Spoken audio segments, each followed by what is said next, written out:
So why can't England win these big games? That's 3 losses to New Zealand and 1 to Australia. Yes, they're close. They're definitely close to being a good team, but I don't think you can say they are world beaters at the moment. And for an England team, that should be your aim. You should be trying to win these big games, or at least a couple of them, that's for sure. Australia are better now. They're playing better. We can see some talent coming through, but still, they should be winning at home. So I'm not saying England are rubbish, but why aren't they taking that extra step to becoming one of the best teams in the world?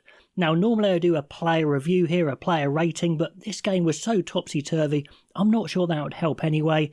And in many comments, you guys said, well, rate the coaches, talk about the coaching, the systems. So I think I want to go from that point of view, but talk about the players as well. And of course, thank you to Sports News Blitz for sponsoring these November videos. They're giving internships and placements to young aspiring sports journalists, so check them out for good content. Let's talk about the coaches first of all. Now, I don't want to be too harsh here in this video. Let me know if I've gone too easy or too hard.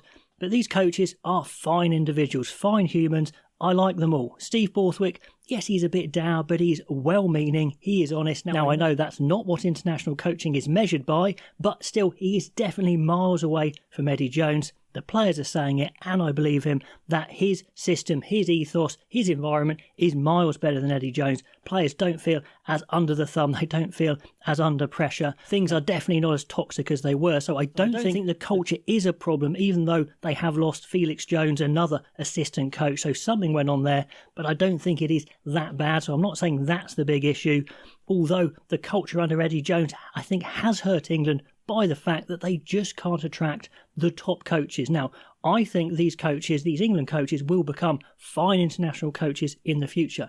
But they're learning on their feet. I think they're all fantastic individuals, very talented, but they're learning lessons all the time. And I think we have seen sign of Borthwick learning lessons and changing the things he does. But you don't have that much time in international rugby, and he may well run out. If he has a poor autumn international, does he get fired?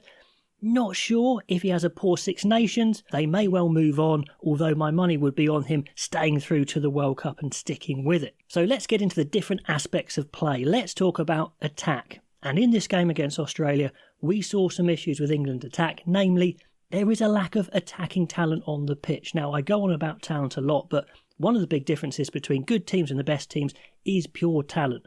And we saw Joe Smith, who has learnt as he's gone in international rugby. He used to be a bit too much by the numbers. Now I think he's getting a bit more rounded. And he said to Saoili, get on the pitch and express yourself. And he was already the best back on the pitch. He's going to be so, so good. Do England have any backs even close to him? No, they don't. We look at, say, Henry Slade playing 12/13. Where would he be on defensive tackles, big dominant tackles in, say, the top 10 in the world, top 10 teams in the world? He'd be 9 or 10, right? Where would he be on outside breaks and pace and footwork? Be right down the bottom. He's a fine footballer. He knows what he's doing. He's got good skills, good kick, but you need more talent on the pitch. And even if you think the talent isn't there, as an England coach with so many players, you've got to keep on looking. So number 2 is, I think Borthwick needs to realise he has to put more talent on the pitch or fail trying. We see Warren Gatland, with all his experience, basically very happy to say, no, you're not good enough, and I'm going to keep on looking until either I find what I'm looking for or we fail gloriously. And from a basic attacking point of view, they're just not playing quick enough. They're not recycling the ball quick enough. No one's getting offloads in. Are players good enough to get offloads in? If not, maybe we need to get different players, and I don't know, maybe you need to coach it a lot more. But we are not looking for that continuity. We're not comfortable with that continuity like Australia were, like New Zealand are, and our agility is low. We go through the team. We look at George, Stewart, Atoje, Martin, Cunningham South, all very slow forwards footwork-wise. Do you need to get a better balance? Chesham, I think, would maybe be in there. He would help that. Are there other players out there that would help? Well, maybe we need to try Tom Willis. We need to try Ted Hill. We need to try. We've got Tom Pearson. We've got Jack Willis, who's playing abroad. You can pick Jack Willis if the RFU say it's extenuating circumstances. He had to go and play there because of Wasps' demise, and he'd be silly not to stay there because they're so good. So they could pick him if they wanted. So I think Borthwick needs to get a bit more talent in there, a bit more agility, and keep searching until either he finds it or he fails gloriously, rather than losing with a decent effort, which is, I think, where we're at. The Smith debate is a difficult one because he's so good in attack, but George Ford is maybe a bit better taking the ball to the line, but he's got very little individual attacking threat and tackling threat.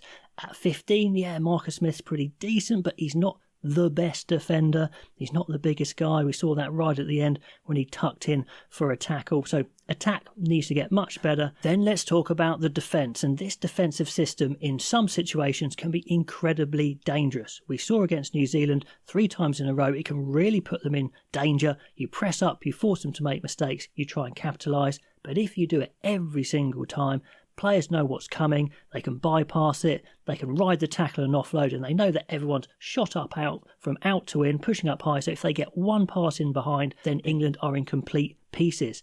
We saw that for that final try. All 4 forwards shot from out to in, just giving up the outside. All it needs is a decent ball, pull back behind, and then Marcus Smith, desperate to shut the door, he comes in as well and leaves the 2-on-1.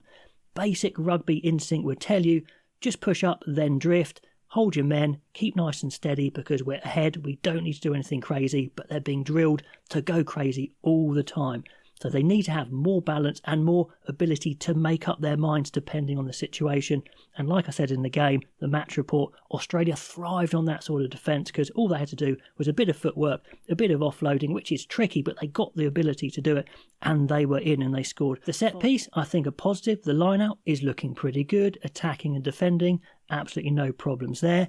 The maul isn't particularly a weapon. We haven't seen that for a while for England. The scrum isn't a particular strength. It's either it's a bit of a liability or it holds its own. So that's kind of like a net negative maybe. Let's go to another positive, the kicking game against Australia. We saw some really clever grubbers by Smith. We saw some good high balls, some good competitive chases from the likes of Freeman. So, that was pretty good kicking wise. Spencer's a very good kicker. Randall came on and put some good box kicks up. He had some nice kicks from Smith as well. So kicking wise, no real problems there. So in summary, why do I think England can't win these big games? Well, I don't think it's an attitude thing, an effort thing, a professionalism thing. I think these guys are trying their absolute hardest, but we've got coaches learning on the job who aren't quite at their peak yet.